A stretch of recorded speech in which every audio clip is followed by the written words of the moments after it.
ఇక్కడ 2 పాయింట్స్ నేను చెప్పాలా.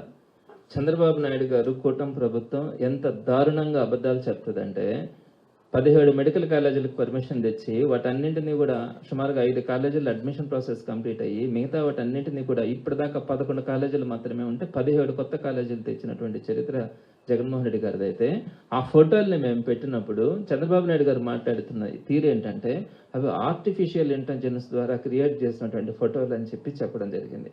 ఇది ఎంత హాస్యాస్పదం అంటే అంత హాస్యాస్పదం.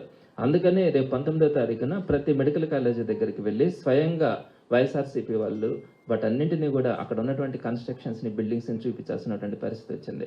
ఇకపోతే రెండోది, మీరు అడిగినటువంటి ప్రశ్నలో జగన్మోహన్ రెడ్డి గారి ప్రభుత్వంలో ఇష్టానుసారం ఉద్యోగాలు ఇచ్చారంట. ఒకరేమో అసలు ఉద్యోగాలే లేదంటారు, ఫైనాన్షియల్ క్లియరెన్స్ లేకుండానే కొన్ని వేల లక్షల ఉద్యోగాలు ఇచ్చినారు అని చెప్పే మాట ఇప్పుడు చెప్తా ఉన్నారు. మీరే చెప్తా ఉన్నారు అసలు ఉద్యోగాలే లేదని. మీరే ఇప్పుడు ఫైనాన్షియల్ క్లియరెన్స్ లేకుండానే కొన్ని వేల లక్షల ఉద్యోగాలు ఇచ్చినారని చెప్తున్నారు. ఇది ఫస్ట్ పాయింట్. రెండో పాయింట్, ఇష్టానుసారం వైఎస్ఆర్సీపీ నాయకులు కార్యకర్తలు చెప్పిన వాళ్ళకి ఉద్యోగాలు ఇచ్చినారన్నారు. మీరు ఒక్కసారి మీ ఫ్రెండ్స్ మీ దగ్గర కనుక్కోండి. జగన్మోహన్ రెడ్డి గారి గవర్నమెంట్ ఎంత ట్రాన్స్పరెన్సీ ఉన్నదంటే కులం చూడొద్దు, మతం చూడొద్దు, పార్టీలు చూడొద్దు, అర్హులైన ప్రతి ఒక్కరికి ప్రతి పథకం అందాలా, ఉద్యోగాలు అందాలా అని. అసలు ఎక్కడ ప్రాబ్లం వచ్చింది? వైఎస్ఆర్సీపీ నాయకులు కార్యకర్తలు ఎక్కడ బాధపడినారు? మా ప్రమేయం ఏమీ లేకుండా మొత్తం వాలంటీర్ సిస్టంలో కానీ ఇవన్నీ కూడా ట్రాన్స్పరెంట్గా జగన్మోహన్ రెడ్డి గారు చేసినారు.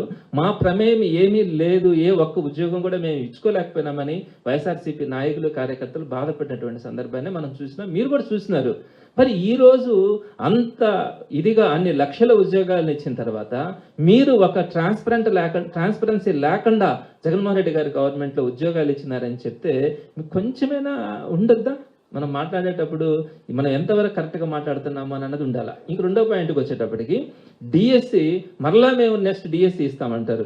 ఈ డిఎస్సిలో మీరు 16,347 ఉద్యోగాలు ఇస్తామని చెప్పి సుమారుగా అది కూడా క్లియర్ చేయాల.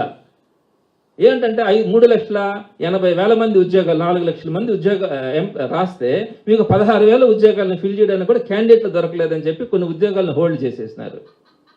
మరి అన్ని లక్షల మంది రాస్తే మీకు 16,000 ఉద్యోగాలను కూడా మేము ఫిల్ చేయలేమని చెప్పి దీనికి మళ్ళీ ఇంకొక డిఎస్సి నోటిఫికేషన్ నెక్స్ట్ ఇయర్ ఇస్తామని చెప్పి ఒక డిఎస్సి నోటిఫికేషన్ మొట్టమొదటిది మెగా డిఎస్సి మొట్టమొదటి సంతకం అని చెప్పి 16 నెలలు చేయాల.